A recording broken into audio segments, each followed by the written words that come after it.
अस्सलामुअलैकुम। मोहम्मद अज़हर सिद्दीक अपने programme political diaries के साथ हाज़िर खिदमत है। इमरान खान का लॉन्ग मार्च आपके सामने है और आवाम जिस तरह शिरकत कर रही है वहाँ से भी आप अंदाज़ा लगा सकते हैं कि क्या हालात और वाक़यात चल रहे हैं। खामोशी में ख़िताब करते हुए इमरान खान ने अगर इनकलाब को रोका गया तो ये खूनी हो जाएगा। ये पुरअमन इनकलाब है, अगर इनकलाब को रोका गया तो ये खूनी हो जाएगा। ये निजी टीवी चैनल के साथ गुफ्तगू करते हुए कहा कि कौम साथ होने से ही इरादे मजबूत होते हैं। अगर कौम एक तरफ और इदारे दूसरी तरफ हों तो कोई इदारा काम नहीं कर सकता। इस्लामाबाद पहुँचने उन्होंने कहा जी 8 से 9 रोज़ लग जाएंगे। सारे पाकिस्तान से इस्लामाबाद की तरफ काफ़िले निकलेंगे। पाकिस्तान इस वक्त आज़ाद होगा जब अमीर और गरीब के लिए यकसां कानून होगा। इन दोनों जमातों ने मिलकर 10 साल तक मुल्क को लूटा। 10 साल तो नहीं, ज़्यादा पिछला सारा पूरी पीरियड अगर ले लिया जाए। आज इन चोरों को फिर हम पर मुसल्लत कर दिया गया। ये लोग लूट मार करके भाग जाते हैं और बैरूनी साजिश ने मुल्क की मईशत को तबाह कर दिया। नवाज शरीफ माहौल के साजगार होने का इंतज़ार कर रहे हैं।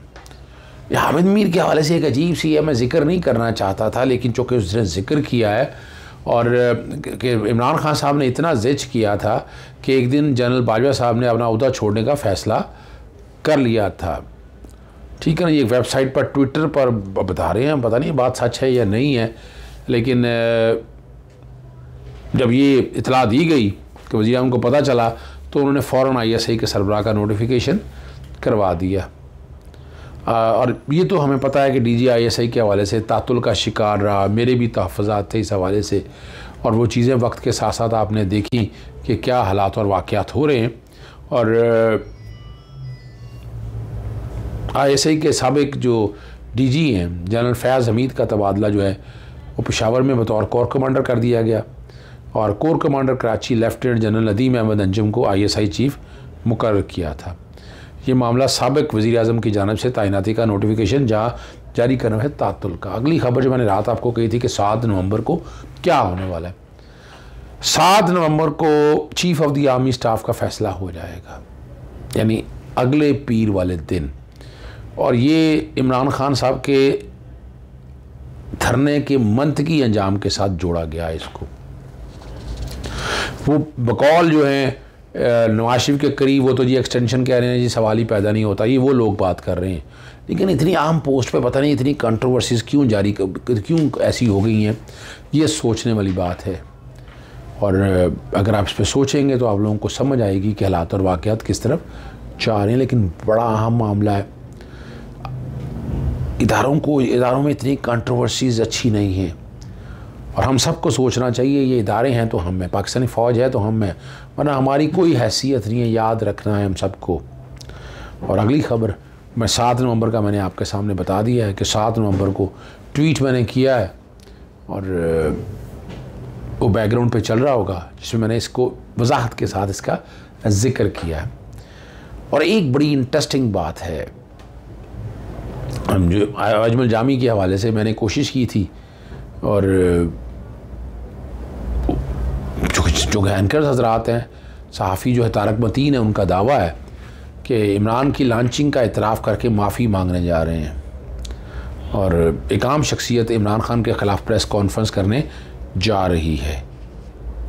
इसका भी मैंने ट्वीट किया है कि एक आम प्रेस कॉन्फ्रेंस की तैयारी है और बहुत जल्द बहुत सी चीज़ें जो है ना रिकॉर्ड पर आएंगी। 4-5 दिनों में जो बात जिक्र आ रही है ना, एक अहम शख्सियत है जी, और इमरान के ख़िलाफ़ तैयार हो जाओ। मेरे पाकिस्तान में आने वाली प्रेस कॉन्फ्रेंस को भी धबरदूस करने के लिए ये जो है ना, ये साफ़ी मतीन कहते हैं, तारक मतीन कहते हैं, उस शख्सियत को मनाया जा रहा है। वो शख्सियत कहेगी कि इमरान खान 2018 में मकबूल नहीं था लेकिन उसको लॉन्च किया गया, आगे बड़ा बनाया गया। और तारक मतीन ने यह भी दावा किया है कि वो शख्सियत प्रेस कॉन्फ्रेंस में कहेगी कि इमरान खान को हमने लॉन्च किया और हम इस पर माज़रत खा हैं। और इस पर अजमल जामी ने शख्सियत की इशारे की तरफ करके कहा है कि शहाब साकिब के गिरने का ख़दशा महसूस हो रहा है। इशारा दिया 100% इस पर नताइज मौसूल नहीं हो रहे, लेकिन कुछ चीज़ें सामने आ जाएंगी।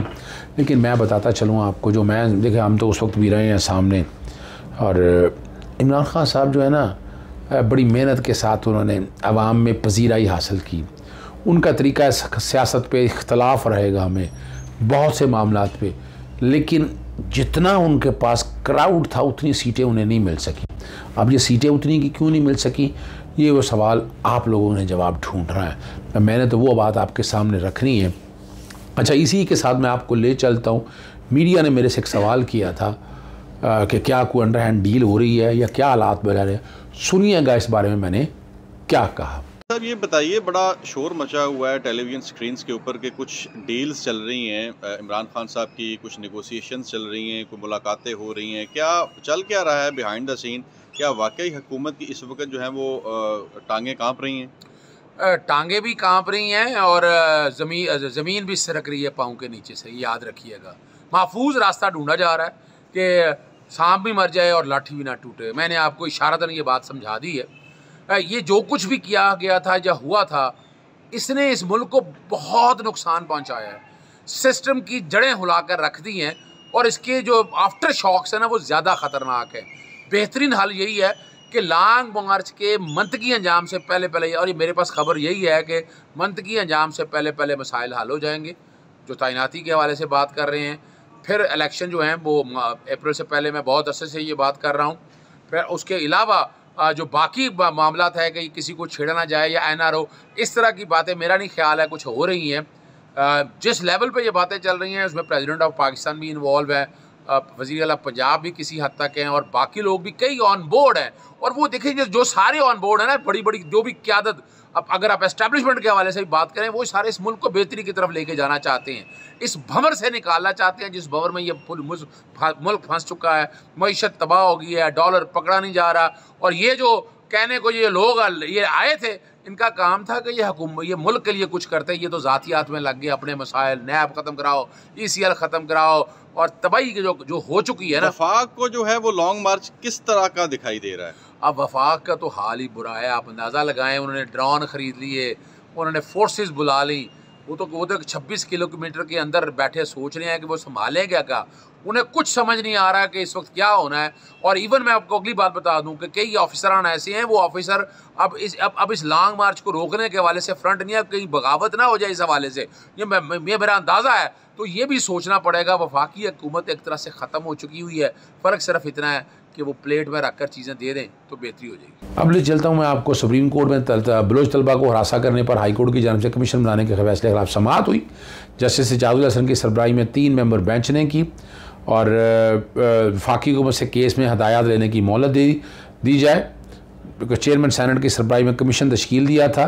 कमीशन की सरबराही अब तब्दील हो चुकी है, डिप्टी अटॉर्नी जनरल कहते हैं, और सुप्रीम कोर्ट ने इस केस की समाअत मुलतवी कर दी। अगला आज़म स्वाती पे तशद्दुद के मामले का सेनेटर वसीम शहजाद जो है ना, ये सुप्रीम कोर्ट आए थे और DG ह्यूमन राइट्स ने तलब किया था और उन्होंने अपना मौक़िफ़ जो है ना उनके सामने रखा और गिरफ़्तारी और उससे मामले से जितना भी उन्होंने बताना था, अब ये पता नहीं क्या बताना था या नहीं बताना था, ये उन्होंने बताया। और आज़म स्वाती की गिरफ़्तारी और तशद्दुद के मामले में तफसीलात पेश की हैं। आज मुतल्लिका शवाहिद ह्यूमन राइट्स सेल के सामने रखे हैं। उम्मीद है शवाहिद पेश होने के बाद ये मामला आगे बढ़ेगा और सुप्रीम कोर्ट से नोटिस लेना ये खुश आइंद है। अभी नोटिस कोई नहीं लिया सुप्रीम कोर्ट ने। अभी तो DG ह्यूमन राइट्स सेल देख रहा है कि वायलेशन कहाँ हुई है और आज़म स्वाती पर दौरान हिरासत जो है ना वो तशद्दुद किया गया, ये वो कहते हैं। बदकिस्मती की बात है कि चेयरमैन सेनेट अपने सेनेटर साथ खड़े नहीं हैं। सेनेट में अपोजिशन लीडर जो है ना, और आज़म स्वाती एक बुज़ुर्ग हैं, सियासतदान हैं, उसके हवाले से सेनेट का इजलास बुलाना, ये सारी बातें कही हैं। आपको याद है कि चौधरी ग़ुलाम हुसैन जो है ना वो भी बुज़ुर्ग हैं और उनको जिस तरह FIA ने वफाकी हुकूमत के कहने पे, राना सनाउल्लाह के कहने पे उठाया गया, लेकिन शुक्र अल्हम्दुलिल्लाह ना उनका रिमांड होने दिया और ज़मानत भी हमने एक दिन पे ये हम एहसान मंद हैं जजेस की कि उन्होंने इस मामले की नज़ात को सामने रख के ही दिया। लेकिन ये भी या शायद फिर भी सुन रहे होते कोई ऐसी बात है, लेकिन मौजूदा हालात में ऐसा एक्शन कोई हुकूमत नहीं लेगी। हुकूमत बड़ी बुरी तरह फंस चुकी है। और आखिर में ख़बर जो है ना, अरशद शरीफ जो केस है 3 रुकनी इंक्वायरी कमीशन बनाने का फ़ैसला कर दिया। मज़ेदार की बात है। और साबिक जज जो है ना अब्दुल शकूर प्राचा जो है इंक्वायरी कमीशन का है, वैसे तो मैं बड़ी अच्छी तरह जानता हूँ, उनके साहबजादे को बड़ी अच्छी तरह जानता हूँ, और क्या वो इस हद तक जा सकेंगे, क्या इतने वो ताकतवर आदमी हैं, ये वो बहुत बड़ा सवाल है। इस और कमाल की बात है कि इनके साथ एडिशनल आईजी पुलिस जो है डॉक्टर उस्मान अनवर है और deputy director IB Umar Shahid Hamid inquiry commission के रुकन होंगे। मौत की तहकीकात करके वफाकी हुकूमत को 30 दिनों में रिपोर्ट जमा कराएगा और Pakistan commission of inquiry act 2017 के तहत बनाया गया। और मैंने आपको याद है बैकग्राउंड पे मैं वह ख़त दोबारा चला रहा हूँ जो मैंने लिखा था और मैंने कहा था कि ये सुप्रीम कोर्ट के हाजिर सर्विस जो हाजिर जो है ना चीफ जस्टिस से बनाया जाए या सुप्रीम कोर्ट के चीफ जस्टिस से बनाया जाए, FIR दर्ज की जाए और उसमें GIT बनाकर मामला को आगे की तरफ लेकर जाया जाए ताकि आप लोगों को समझ आ जाए। फिर यही नहीं है मैंने साथ एक और बात की थी कि इंटरनेशनल कोर्ट ऑफ जस्टिस में मामला ले जाया जाए, फोरेंसिक कराया जाए, डिटेक्टिव सारे उसी ख़त के अंदर ये सारी तफसीलात मैंने लिखी हैं और इसका कोशिश करूँगा कि एक आध दिन के अंदर इसका रिमाइंडर भी मैं भिजवा सकूँ ताकि चीज़ें आगे जा सकें और हम मंतकी अंजाम की तरफ इन मामलात को लेकर पहुँचे। और आखिर में जो है ना वो बड़ा अहम सवाल है, वज़ीर-ए-आज़म कौन होते हैं जो वाक़ई मुलज़्ज़म अफराद को रिहा कराएँ। मस्जिद नबी के तक़द्दुस के पामाली में रिमार्क्स में ये बात हुई है, भरमी का इजहार किया है तफ्तीशी अफसर का कि वो कौन है जो रिहा कर दें, 4 दिन देते हैं, वीडियोज़ में नज़र आने मुलज़मान को गिरफ़्तार करें। और रावलपिंडी बेंच में मस्जिद नबी के तक़द्दुस की पामाली के मामला में शेख रशीद के ख़िलाफ़ अखराज मुकदमा की दरख्वास्त पर समाअत हुई, जस्टिस चौधरी अब्दुल अजीज़ ने समाअत की। भरमी का इजहार किया कि मुलज़मान कहाँ हैं, गिरफ़्तार क्यों नहीं हुए। इस पर जो वकील जो है ना शेख रशीद ने कहा कि वज़ीर-ए-आज़म ने सऊदी अरब में जाकर मुलज़मान को रिहा करवा दिया। अदालत का इस्तफ़सार का वज़ीर-ए-आज़म का इस केस से क्या ताल्लुक़ है, वज़ीर-ए-आज़म कौन होते हैं। और ये जो मामला 4 नवंबर तक जो है ना अदालत ने इस केस की समाअत मुलतवी कर दी है। यूसुफ रज़ाक गिलानी के बारे में जी आर्टिकल 63 का इतलाक़ नहीं होता, चेयरमैन सैनेट हाली रेफरेंस मुस्तरद कर दिया, कमाल हो गया। रूलिंग दी है कि रुकन कौमी असम्बली और वज़ीर-ए-आज़म इल्ज़ाम थे, 3 मार्च 2021 को सेनेटर मुंतखब हो गए। सेनेटर मुंतखब होने के बाद नाली का रेफरेंस बनता नहीं है, जवाब नहीं बनता है और यूँ खारिज कर दिया। इजाज़त चाहता हूँ। अस्सलाम वालेकुम, अल्लाह हाफ़िज़, पाकिस्तान जिंदाबाद।